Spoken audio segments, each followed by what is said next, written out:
Ya, karena ini sebetulnya berkaitan dengan banyak pertanyaan dari teman-teman yang ikut PKA, PKP, PKN gitu. Beberapa mengatakan bahwa kenapa sih di diklat kepemimpinan ini kok ujungnya kita disuruh buat aksi perubahan gitu, buat proyek perubahan gitu. Repot-repot amat sih sebetulnya gitu kan.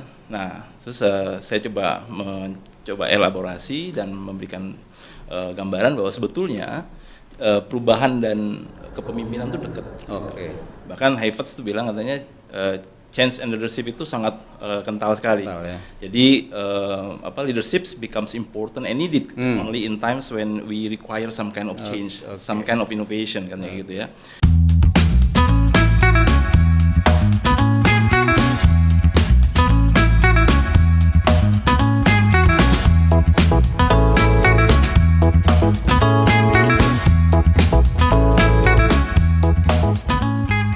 Bismillahirrahmanirrahim. Assalamualaikum warahmatullahi wabarakatuh. Alhamdulillahirrahmanirrahim. Allahumma sholli ala Muhammad wa ala ali Muhammad.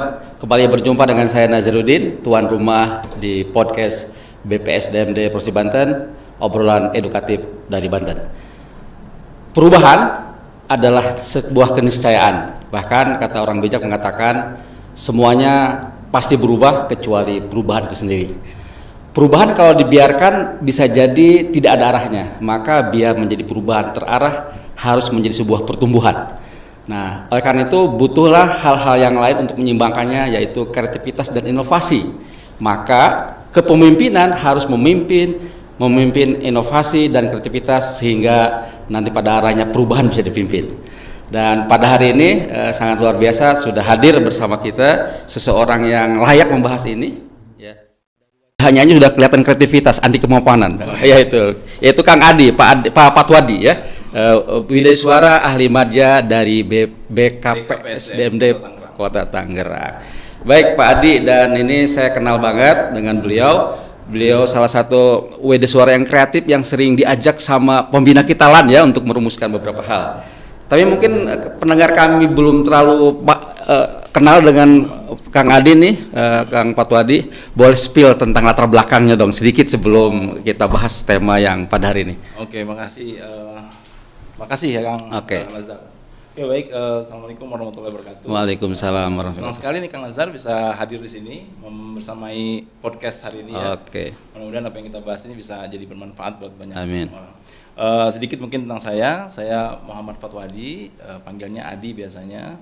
Saya sekarang menjadi Widesuara di BKPSDM Kota Tangerang, Badan Kepegawaian dan Pengembangan Sumber Daya Manusia Kota Tangerang. Mungkin itu aja. Oke, siap. Sedikit spill-spillnya. Oke, baik. Kita ngobrolnya nih berat tapi kita buat ringan aja ya. Jadi ada beberapa frase, ada perubahan, kreativitas, inovasi dan kepemimpinan. Mengapa penting dibahas ini? Ya, karena ini sebetulnya berkaitan dengan banyak pertanyaan dari teman-teman yang ikut PKA, PKP, PKN gitu. Beberapa mengatakan bahwa kenapa sih di diklat kepemimpinan ini kok ujungnya kita disuruh buat aksi perubahan gitu, buat proyek perubahan gitu. Repot-repot amat sih sebetulnya gitu kan. Nah, terus saya mencoba elaborasi dan memberikan gambaran bahwa sebetulnya perubahan dan kepemimpinan itu dekat. Bahkan Havertz tuh bilang katanya change and leadership itu sangat kental sekali. Jadi leadership becomes important and needed only in times when we require some kind of change, some kind of innovation kan gitu ya. In a stable environment, all we need is just authorities and expertise kan begitu. Jadi intinya adalah bahwa ketika kita mau melakukan sebuah perubahan, melakukan sebuah inovasi, pasti kita butuh namanya kepemimpinan. Jadi perubahan tuh nggak akan mungkin bisa dilakukan tanpa ada kepemimpinan di situ. Oleh karena itu ketika diklat kepemimpinan atau pelatihan kepemimpinan, pasti di ujungnya si peserta akan ditantang untuk membuat sebuah perubahan yang nanti itu bisa menjadi indikator sejauh mana kepemimpinannya itu bisa di-exercise oleh dia selama learning product utamanya adalah sebuah proyek perubahan. Jadi proyek perubahan itu semacam kayak kendaraan untuk para peserta mencicipi pengalaman memimpin. Oke. Gitu kira-kira. Jadi exercise kepemimpinan dia, baik memimpin dirinya sendiri, memimpin orang lain, dan bahkan memimpin organisasi melalui kendaraan aksi perubahan atau proyek perubahannya itu adalah bagian penting yang diinginkan dari pelatihan tersebut. Dan tentu saja ini juga upaya agar pemerintahan relevan ya dengan masyarakat yang terus berubah ya. Kayak gitu. Sehingga kalau kita nggak berubah, nggak kreatif, nggak berinovasi, maka akan ketinggalan. Maka melayaninya nanti nggak akan relevan, nggak akan nyambung ya. Yang melayani kemana, yang melayani kemana. Gitu. Karena itu tadi sebelum proses perubahan kan si pemimpin itu diminta untuk melakukan diagnosa organisasi gitu ya. Diagnosa organisasi itu, nah biasanya kan ketika seorang pemimpin itu ketika dia melakukan perubahan itu, sebelum ke sana mungkin kita coba definisikan dulu perubahan. Iya, pertanyaan apa nih? Apa sih perubahan itu? Gitu. Perubahan itu adalah kita berubah dari suatu kondisi ke kondisi yang lain. Ya. Jadi dari kondisi existing ke kondisi yang diharapkan. Gitu ya. Kondisi existingnya itu bisa dalam bentuk hal yang baik, kita buat lebih baik, atau hal yang belum baik menjadi baik. Pokoknya gitu, perubahan itu selalu ada titik awal dan titik akhirnya. Existing condition, expected condition. Seperti itulah kondisi yang diinginkan, kondisi saat ini. Nah, untuk bisa beralih dari kondisi yang saat ini menuju kondisi yang diinginkan, kita butuh melakukan diagnosa. Diagnosa organisasi, baik mendiagnosa lingkungan eksternal maupun lingkungan internalnya. Nah, lingkungan eksternal itu biasanya memberikan gambaran bahwa apa nih perubahan di lingkungan eksternal atau di luar organisasi yang berubah, yang mengharuskan organisasi melakukan respon dalam bentuk perubahan juga. Agar relevan ya. Agar relevan tadi. Kalau misalkan ada peraturan baru yang datang, ada kebijakan baru yang datang. Gitu. Nah, bagaimana caranya kita mungkin mengubah beberapa hal untuk bisa relevan atau bisa inline dengan perubahan tadi. Baik. Atau juga mungkin ada masyarakat minta pelayanan lebih cepat, ada ekspektasi masyarakat yang meningkat. Oleh karena itu pemimpin publik harus berpikir apa nih yang mesti dilakukan perubahan untuk bisa memenuhi ekspektasi tadi. Kayak gitu. Jadi betapa pentingnya perubahan, yang perubahan itu tentu saja kita harus kawal ya, harus terarah sehingga bukan hanya berubah tapi bertumbuh. Yang tadi kondisi yang kini menjadi yang diharapkan. Nah, karena itu mungkin pertanyaan berikutnya nih. Jadi kita ingin definisikan dikit nih. Jadi mulai kreativitas, ada inovasi. Untuk ujungnya adalah perubahan. Kadang orang bingung tuh, apa sih bedanya kreativitas sama inovasi? Di mana tuh bedanya? Ini menarik juga, ini pertanyaan yang memang seringkali diajukan juga oleh para peserta pelatihan kepemimpinan. Apa sih bedanya kreativitas dan inovasi gitu? Nah, kalau tadi kita sudah bahas perubahan, nah untuk melakukan perubahan itu kita ditantang untuk melakukan sebuah terobosan. Nah, terobosan itu hanya ada jika kita melakukan sebuah kreativitas. Nah, kreativitas itu adalah berpikir menemukan sesuatu yang berbeda, sesuatu mungkin yang baru dari yang sebelumnya. Karena kita kan nggak mungkin mengharapkan hasil yang berbeda dengan cara yang sama. Oleh karena itu, kata Einstein gila katanya. Gila katanya gitu kan. Oleh karena itu kita dituntut untuk berpikir berbeda nih. Nah, berpikir berbeda, berpikir hal baru adalah kreativitas. Berpikirnya itu kreativitas ya? Berpikir kreativitas. Nah, tapi tantangannya adalah bahwa apakah yang baru dan berbeda tadi bisa punya nilai manfaat ya? Nah, itu proses itu sudah mulai masuk pada tataran bagaimana membuat inovasi. Gitu. Jadi inovasi itu sudah mulai ada manfaat dari perubahan tadi. Manfaat dari ide tadi baru. Jadi ide yang diterapkan dan dapat manfaat ya? Iya, gitu. Jadi kalau creativity itu adalah thinking of new things. Kalau innovation itu doing new things. Jadi melakukannya. Dan melakukan itu pasti ada manfaatnya sebagainya. Dan yang menarik lagi, inovasi itu ketika manfaatnya itu bisa dirasakan dan orang mau mengadopsinya atau mau mengadaptasinya. Nah, itulah inovasi. Gitu. Jadi keberhasilan untuk membuat sesuatu yang baru tadi dimanfaatkan oleh banyak orang, itulah proses inovasinya tadi seperti itu. Dan bisa jadi waktu kreativitas adalah sendiri, waktu inovasi dilakukan ada stakeholder. Itu kalau ada tim yang dibangun, tim yang dibangun, ada stakeholder ada sumber daya yang lain gitu. Nah, makanya kenapa di tingkat pelatihan itu teman-teman peserta itu diminta untuk identifikasi stakeholdernya. Buat apa stakeholder? Yaitu untuk membuat yang kreatif tadi menjadi sebuah inovasi. Gitu. Dan inovasi inilah yang kemudian menjadi pendorong untuk Oke. berubah dari kondisi yang saat ini Oke. menuju kondisi yang diinginkan. Oke, siap. Nah, sekarang nih yang paling penting menurut saya nih, Oke. bagaimana caranya tuh, ya, bagaimana caranya, jadi urutannya gimana, mindset harus apa yang dilakukan oleh para peserta terutama PKA, PKP bahkan PKN, ya, agar dia tadi dari mulai kreativitas akhirnya jadi inovasi dan itulah perubahan yang dia akan pimpin. Ya, berawal sebetulnya dari mindsetnya dulu. Mindsetnya dulu. Jadi mindset bahwa dia akan open mind terhadap perubahan, dia mau berubah seperti itu, mau berpikir berbeda dari sebelumnya. Oke. Dan teknik-teknik berpikir kreatif ini banyak sebetulnya kan. Kayak misalkan ada scamper. Scamper itu kita cuman coba apa istilahnya substitute, mengganti sesuatu dari yang sudah ada diganti sedikit gitu ya. Ada yang combine ya, ada adapt, ada modify, lalu ada lagi reverse, eliminate dan sebagainya. Terus scamper itu Mengurangi, nambah ya. bisa mendapatkan sesuatu yang baru. Oke. Seperti itu untuk teknik berpikir kreatifnya. Tapi pasti bahwa si pemimpin itu mau membuka ruang untuk dirinya dan staf-staf yang dipimpinnya itu untuk punya kemauan untuk berpikir berbeda. Itu dia. Tapi kalau ketika pemimpinnya mencoba menutupi gitu misalkan nggak siap untuk berbeda, nah itu adalah salah satu kendala untuk terciptanya lingkungan yang kreatif biasanya. Jadi belum apa-apa si stafnya ketakutan untuk berpikir berbeda dari pimpinannya. Nah, ketika dia punya mindset bahwa oke, yang penting kita diskusi, berbeda kita diskusikan segala macam, itu adalah awal dari tumbuhnya lingkungan yang kreatif. Mindset. Kayak gitu. Oke, jadi awal dari mindset ya. Gimana caranya kalau dalam perjalanan nih banyak kita ketemu bahwa agak susah banget nih mindsetnya berubah gitu. Iya. Apa yang kita harus pancing? Apa yang kita lakukan? Oke, itu berarti harus ada semacam penyadaran ya. Oke. Bahwa kalau kita tidak kreatif, tidak berubah, maka kita bakal tidak relevan. Oke. Mungkin Kang Nazar pernah dengar namanya sigmoid curve. Iya. Sigmoid curve itu menarik ya, dia kurva yang dibuat oleh Charles Handy gitu. Dia bilang bahwa kalau kita tidak berubah, maka kita akan tidak relevan karena semua organisme itu mengikuti sigmoid curve gitu ya. Bahkan pada kondisi yang sedang baik-baik saja, kita harus membuat perubahan. Kadang-kadang seperti ini pemimpin bilang ini, oh di kantor saya oke-oke aja, kayaknya nggak ada mesti dirubah. Padahal melakukan perubahan itu adalah pada saat semua sedang baik-baik saja.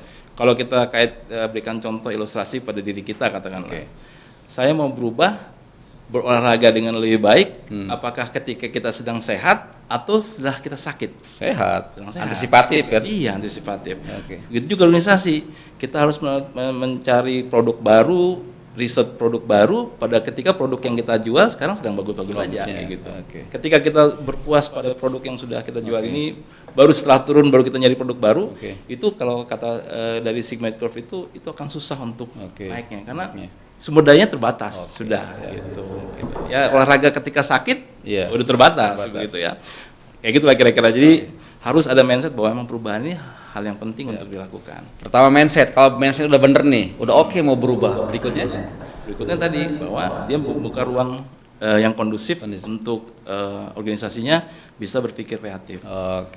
Jadi ketika orang ngasih sesuatu gagasan itu jangan dibatasi. Dibuat aman, nyaman kalau ada ide berbeda gitu ya. Bahkan setelah kreativitas itu coba dimanfaatkan, coba diterapkan, berarti itu kan masuk ke inovasi kan. Nah kadang-kadang gagal, kadang-kadang nggak berhasil. Nah seorang pemimpin mungkin punya mindset untuk merayakan kegagalan. Bukan berarti gagal semua lalu senang, tapi dengan merayakan kegagalan itu kita dapat lesson learn. Pelajaran apa yang sehingga tidak mengulang kegagalan sama ya. Gitu. Jadi inovasi gagal nggak apa-apa, yuk tapi yang penting adalah apa lesson learn-nya.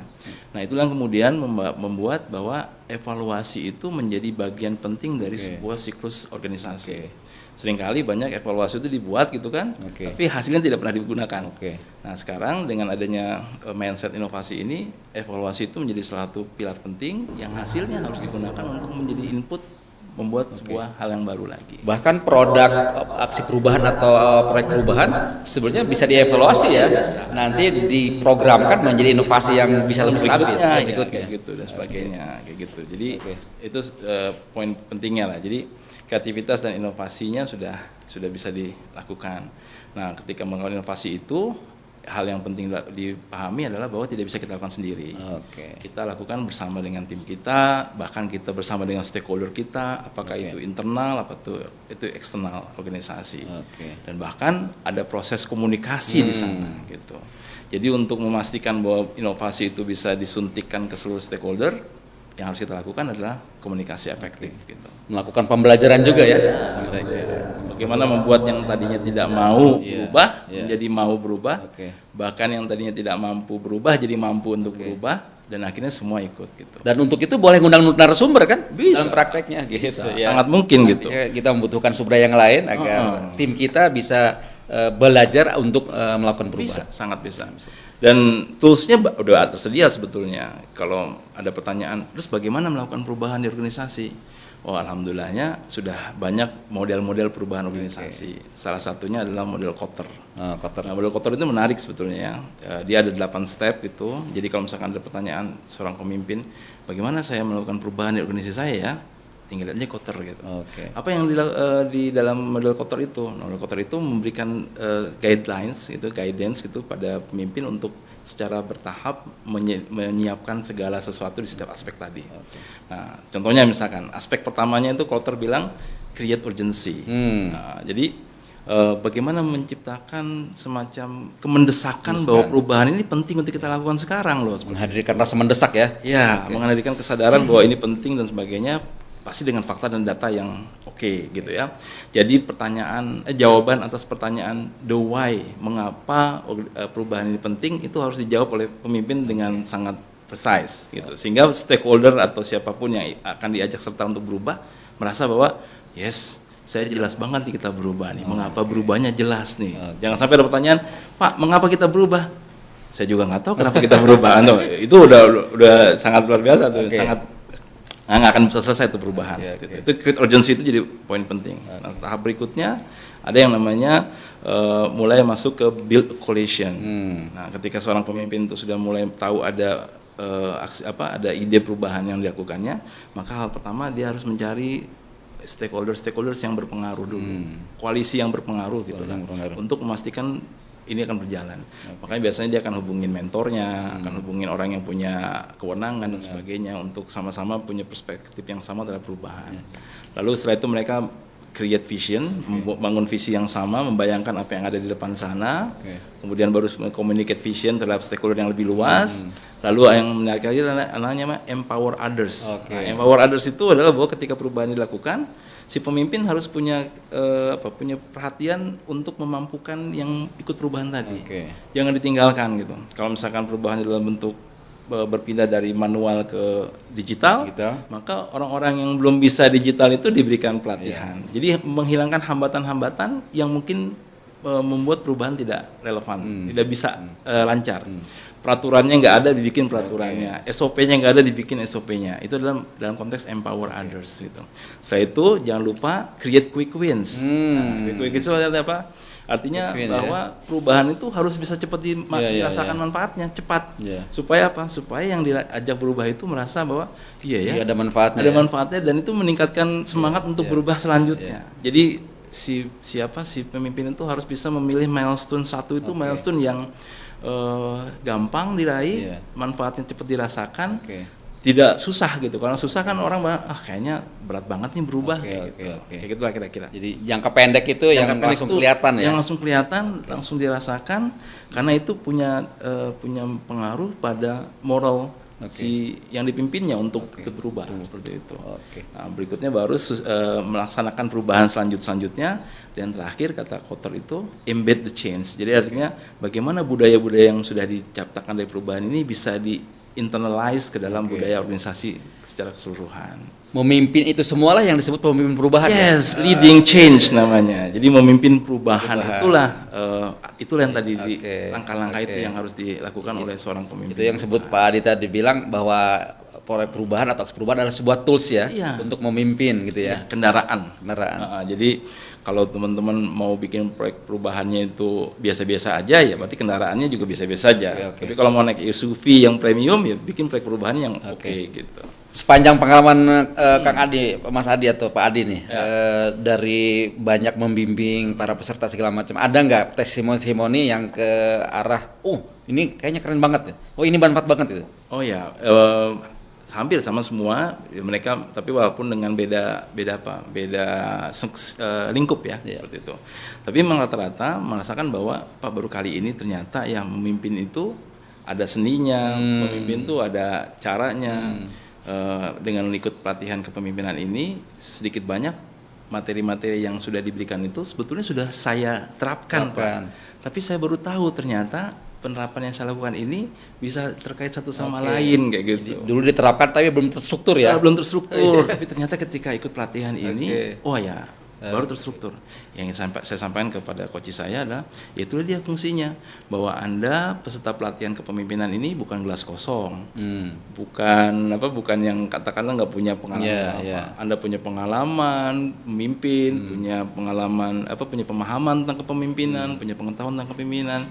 Nah, dengan adanya pelatihan ini Anda bisa merangkai mungkin kepingan-kepingan yang dulu mungkin terserak-serak, sehingga Anda bisa punya pemahaman yang lebih bagus. Atau kalau pemahamannya udah bagus, makin bagus lagi, makin yakin lagi bahwa ternyata memimpin itu ada caranya, memimpin itu ada tekniknya, memimpin itu ada prosedurnya segala macam kayak gitu. Mantap. Kira-kira itu sih. Tantangan yang pernah dialami, yang paling khas, yang paling dapat gitu? Tantangan yang ketika mengarahkan nih para peserta untuk melakukan sebuah kepemimpinan perubahan. Apa tuh? Ya, tantangannya pertama mereka langsung melihat ke internal biasanya. Jadi ketika ada masalah apa di organisasinya, mereka cenderung langsung melihat ke internal. Kurang itu, kurang sumber daya, kurang anggaran, kurang pegawai, kurang peralatan. Padahal itu bentar dulu. Yang harus dilakukan adalah melihat keluar dulu. Apa sih relevansi dari organisasi kita? Apa sih harapan masyarakat pada layanan organisasi kita? Apakah ada perubahan kebijakan yang terkait dengan organisasi kita? Nah, itu yang dilakukan terlebih dahulu. Setelah itu baru nanti kita lihat ke internal, baru kita bikin strategi perubahannya apa, seperti itu. Kira-kira itu kayak gitu sih sebetulnya langkah-langkahnya. Keren. Banyaknya langsung ke internal. Internal ya. Dan bahkan ketika mereka melihat ke internal, kayaknya semua everything's running well nih kayak gitu. Nggak ada yang mesti dirubah nih.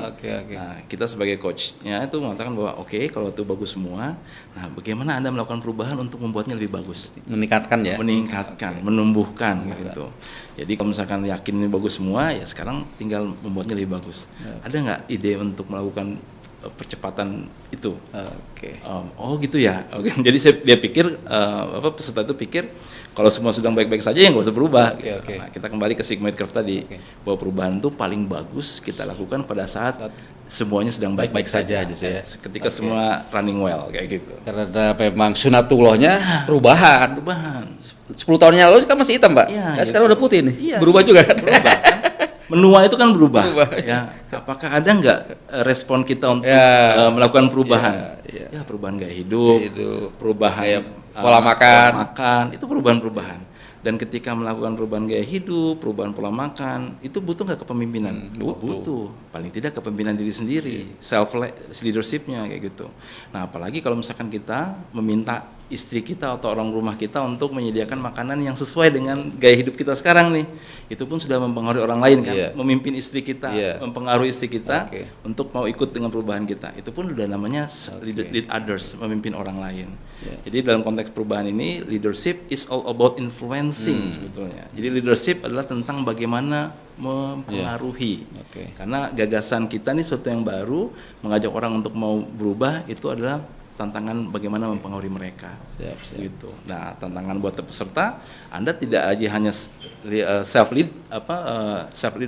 leadershipnya memimpin diri sendiri atau memimpin orang lain, tapi memimpin organisasi. Apa maksudnya? Ada kinerja organisasi yang harus dicapai atau ditingkatkan lebih kayak gitu. Kira-kira itu sih gambarannya. Keren ya. Keren banget nih. Alhamdulillah. Tadi saya disebut-sebut tentang digitalisasi atau tadi menjadikan otomasi. Kadang-kadang tuh peserta, kalau yang saya temui, ketika dia proyek perubahan atau aksi perubahan itu tadi membawanya ke modern, ke aplikasi, kayak gitu. Itu sebenarnya bukan sesuatu yang harus ya sebenarnya. Tadi intinya adalah lebih baik ya gitu. Dari sebelumnya. Ya, kita bisa lihat keadaannya kan, kebutuhannya. Tidak selalu harus begitu. Tidak harus selalu aplikasi, bisa jadi misalkan ternyata bukan aplikasi, tapi aplikasi salah satu alat alat pendorong perubahan terjadi. Jadi kalau misalkan perubahannya bukan pada aplikasinya sebetulnya. Jadi aplikasi itulah alat untuk mendorong perubahan terjadi, mempercepat perubahan terjadi gitu. Karena percuma dibuat aplikasi tapi nggak dipakai. Itulah tadi tantangannya. Jadi banyak aplikasi misalkan dari aksi perubahan atau proyek perubahan jadi, ternyata yang menggunakannya sedikit. Artinya di situ ada pertanyaan besar tentang bagaimana memimpinnya. Jadi memimpin itu adalah memimpin orang-orang untuk mau dan mampu menggunakan aplikasi sehingga berubah gitu. Justru poinnya ada di situ ya. Letakkan aplikasi sebagai tools, sebagai alat, bukan proyek perubahannya gitu. Perubahannya. Jadi aplikasi itu sebagai alat untuk mempercepat perubahan. Siap. Proses kepemimpinannya adalah bagaimana mempengaruhi stakeholder terkait dengan aplikasi tadi untuk mau dan mampu menggunakan aplikasi sehingga berubah cara kerja mereka, berubah cara pikir mereka dan menghasilkan perubahan yang diinginkan. Mantap, obrolan yang keren nih. Baik, karena waktunya kayaknya kelihatannya nggak boleh panjang-panjang nih. Nah, boleh sebelum meninggalkan acara yang fana ini boleh disampaikan kata-kata penutup. Kira-kira ya senang sekali nih untuk bisa sharing di sini dengan Pak Nazar. Mudah-mudahan sih bermanfaat apa yang kita sampaikan. Demikian mungkin. Makasih banyak Kang Adi. Ya udah jauh-jauh dari Tangerang nih. Hampir sengaja ke Pandeglang. Baik, sobat pembelajar semua, demikian obrolan kami mengenai perubahan, kreativitas dan inovasi setelah kepemimpinan, bahwa penting banget untuk para pemimpin memimpin perubahan dengan memanfaatkan kreativitas yang kita miliki dan melakukan inovasi sehingga kepemimpinan kita pada saatnya relevan dengan yang kita pimpin, relevan dengan melaksanakan yang kita layani. Terima kasih, sampai ketemu lagi di podcast berikutnya. BPSNB Banten yang obrolan edukatif dari Banten. Terima kasih. Assalamualaikum warahmatullahi wabarakatuh. Waalaikumsalam warahmatullahi wabarakatuh. Thank you.